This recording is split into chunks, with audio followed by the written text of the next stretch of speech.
That was a brilliant game of football. Chiefs showed up to fight, and I actually thought they were good. They deserved a little bit more in this game, in my opinion. Yes, they lose 1-0. Sundowns beat Chiefs for the third time this season. It's a hat trick. But I do think this one was a good game for Sundowns. They have not been challenged like that for a long time, I believe.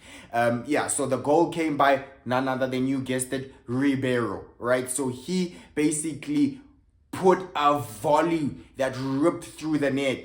That was a powerful rocket. What a strike by Ribeiro. A goal that's worthy to win any football game. Yes, it was a good team play by Sundowns. Sometimes you could see why the coach does the 5. You could see the movement by Shaulile to take Miguel away. He ends up playing Reynolds onside, who also makes another run deep inside through the middle. The ball comes over the top. Reynolds gets it. He has the composure to pick a pass. He looks up and picks a pass. Ribeiro makes his other run. The front three were devastating for Mamelodi Sundowns today. Ribeiro's first touch sits the ball up very nicely for him to hit it on the volley. He touches it with his right. He controls it. I think it was a good decision from him not to try hit it the first time, be under pressure. In the first half, just before that, you saw Shabalala also had a similar chance whereby, again, Chiefs also created a chance. There was a cutback. Shabalala hit it first time and he hit it just high. He hit it high, right? So sometimes a ball needs you to control it. You're not gonna have the cleanest of strikes or have good control when you hit it first time. So Ribeiro tries to control it because it's coming too fast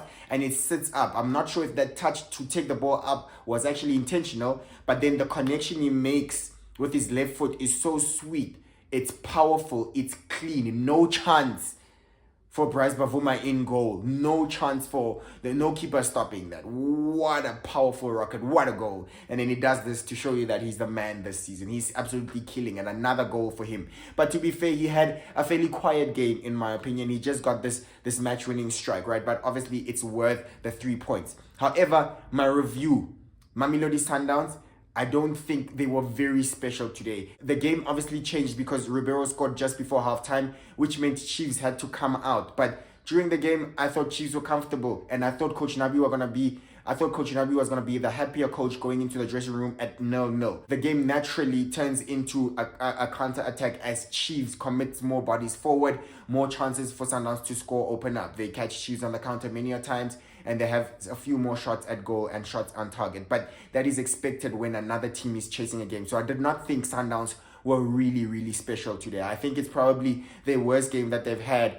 since all the other games. They've been scoring 4 goals, steamrolling teams. They even played better against Orlando Pirates, right? So I thought Chiefs had a good game plan today, and they nullified Sundowns' threat somewhat to something that's a little bit more manageable. After the goal, Ribeiro got to a point where he was very casual. I think he had 2 good opportunities to either pass a ball, put in a good through ball. He decided to go with his left foot and do the outside of the foot pass for Reynolds or Shaulile at the back. And I don't think that was a good decision because that's because of his confidence. He's now overconfident that he made the wrong decision. He should have used his right foot because he could have gotten better control as you're playing that through ball there, which is easier to control rather than the outside of your foot because it's bound to go there if you don't get it right. So with your right foot, at least you wrap your leg around it and there's a little bit of a curler so it can go into the way of your striker and it was going to be a tapping. And then he also had a shot where I think he was just really relaxed and standing and it just went high and wide. I thought maybe he's just overconfident now. And Sundowns also had another opportunity to score where I thought Shaulile,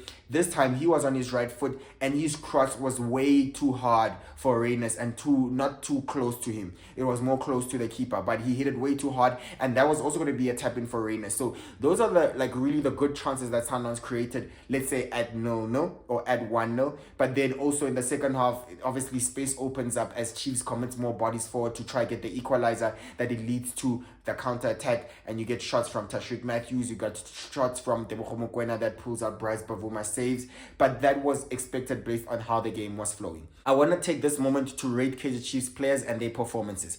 Coach Nabi, I'll start there. He was fantastic today. I thought the tactics that he employed was so good, and I thought the injury to Tashreeq Morris at first actually did him a little bit of good because he did look like he went for some physicality with both Tashreeq Morris and Lilepo, and he had that measure of control over Sundowns. The players of Kaizer Chiefs were always letting the Sundowns players know that they were there, committing small little fouls there. You know, even Gale, there was a time where Ribeiro turned twice in the middle of the park and he created 2 chances. And in the third time when he was out, Gale took him out. And this is what I said to Mofokeng needed to do before Ribeiro scored that brilliant solo goal against Orlando Pirates. You have to take him out in that position. Gale didn't take the chance, took him out, took one for the team. Ribeiro wasn't really too much of a problem. Coach Nabi will start there. He got it almost spot on today. Almost spot on. He went in a way to Pretoria and he controlled Sundowns. I thought he got them playing the way he would have wanted them to be playing. You don't have to dominate a game by having too much possession of the ball to show that you're controlling the game. Chiefs will know that Sundowns are a better ball playing team. They keep more possession.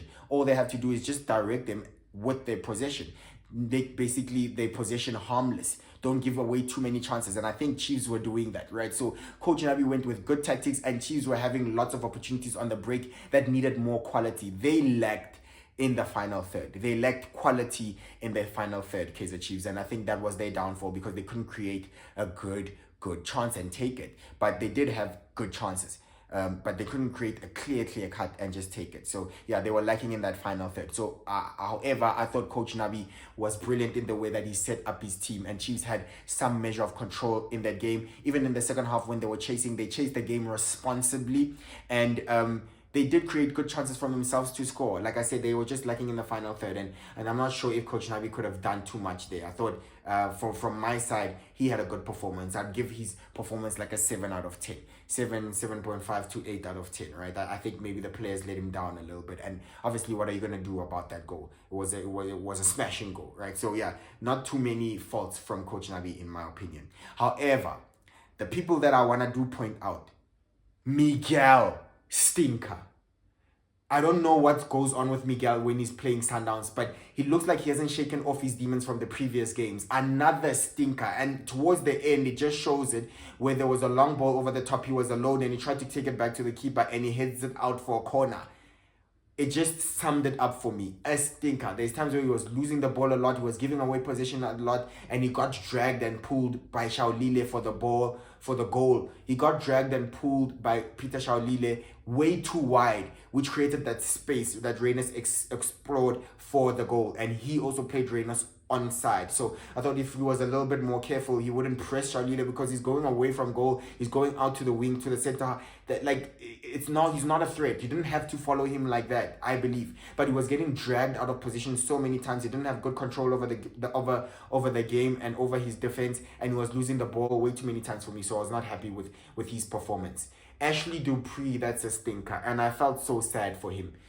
You need to do more. You need to do more. We know you can run. You can make runs in behind. You are fast. But running is not a technical football skill. Show me a technical football skill. Do something with the ball, right? Dupree, you can't finish. Dupree doesn't even have a first touch. Dupree, you can't give a quality pass. What can you do? What can you do in that position? He's a great presser. He pressed very well. He gives good effort for his team. Sometimes the pressing leads to mistake from defenders, yes, and Chiefs get possession of the ball and create the chances, and it's high on the turnover, yes, and it's close to the goal, yes. The running of the ball is always appreciated in football. You give 100% of the team, yes, that's appreciated. But you have to show me something that you can do with the ball. You are a striker. Striker gets paid to score goals. Strikers score goals. And Dupree, that was a very bad performance from him. He had a diving header where I'm thinking he's going to replicate the Robin van Persie versus Spain, Netherlands versus Spain 5-1 in the World Cup 2014 in Brazil. And he just gets it completely wrong because he does make a good header and he just takes it wide. To me, it seems like he does not know where the goal is. There's another shot also where he had. It was just wide. To me, it seems like Dupree does not know where the goal is. And he came on for Tashreeq Matthews. And I thought it was a good thing because it gives Chiefs pace in behind. Lelepo can still give Chiefs that physicality. But Dupree, he couldn't make it stick. You can't even hold the ball and bring your other teammates into play. So for me, Dupree, not good enough. Oh, it's so sad, and I understand why it doesn't start games now. And I understand why Chiefs said they needed to go out and buy strikers and went and bought 2 forwards. Dupree, that was not good enough. It's a stinker of a performance. Okay, stinker of a performance. Lilepo, I thought he had a solid game. I will put my hand up and say when he was being bought, I was skeptical. I didn't trust that he'll come and do good at Kaizer Chiefs, but he's not had a bad start. He has a few goals, but we don't count that Richard Ofori goal. We don't know who got paid off for that one or who's grossly incompetent to not know what an own goal is. Besides that one, Lilepo has played well for Kaizer Chiefs recently. He's good at holding up the ball. He's good in the air, right? And he runs fast. He beats his man. He beat Suarez there at the back 1v1 and created a good chance. So for me, Lilepo had a solid game. He can hold up play. He can bring others into his game. And he's fast and he's physical. Not bad as a start. So I thought he had a good game. I thought Rushwin Dudley, as compared to his counterparts in Miguel, Dudley had a good game. Dudley had a good game. I think he had a decent game, a solid game. But Dove did not have a good game on the left. He would lose position easily. I don't think he was comfortable when he was facing Ribeiro or anyone that would alternate to his side like Shaolile, because that's what they kept on doing. The front line of Mamelodi Sundowns, he was not comfortable. And Frosler, lastly, he was getting eaten up alive on that right-hand side of defense for Kaizer Chiefs. That right-hand side of defense for Kaizer Chiefs was bad. The combination of Frosler and Miguel was terrible. They were getting eaten up alive on that right-hand side of defense for Kaizer Chiefs, which was the left attacking side of Mamelodi Sundowns. Shaolile, Reynolds, they were making Frosler dance. They were eating Frosler up for lunch, breakfast, and supper. And even when Tashreeq Matthews came on, they were playing rings around him, playing 1-2s around him. He couldn't get near him. He couldn't get near the ball. He couldn't get near them. So much so that Coach Nabi had to sub him off and brought Solomons for fresh legs. He was tired. He was ripped apart. Let's be honest, Frosler was ripped apart. So I think overall, Chiefs were let down by a few individuals who lacked quality when they needed to. And at the end of the day, Sundowns go 18 points clear before Pirates even play. Pirates are playing now. I'll do a review after that game.